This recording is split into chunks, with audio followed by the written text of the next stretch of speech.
Padayon nga nagpaparig-unhan Kamurayawan ha probinsyan Eastern Samar ang implementasyon han serbisyo caravan ngan Local Government Support Fund support to the Barangay Development Program LGSF SBDP sumalakan Gobernador Ralph Vincent Ivardoni.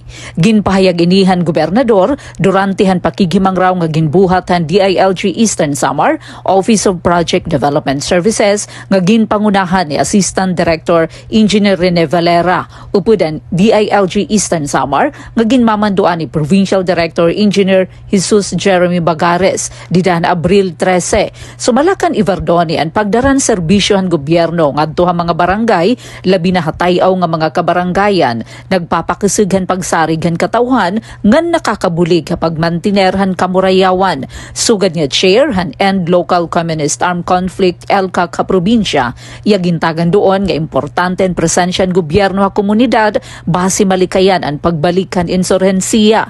Ginkilala liwathan gobernador ang papelhan Philippine Army hapag siguruhan seguridad ngan pagbulig kapag patuman han mga programa han gobyerno.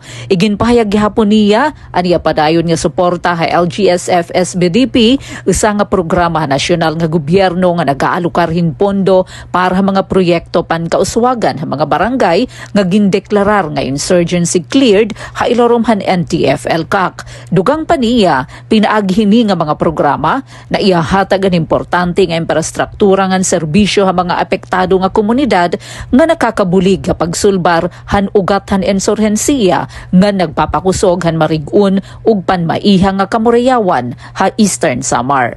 Para Bagong Pilipinas, Penelope Pumida, Radyo Pilipinas, Radyo Publiko, Borongan.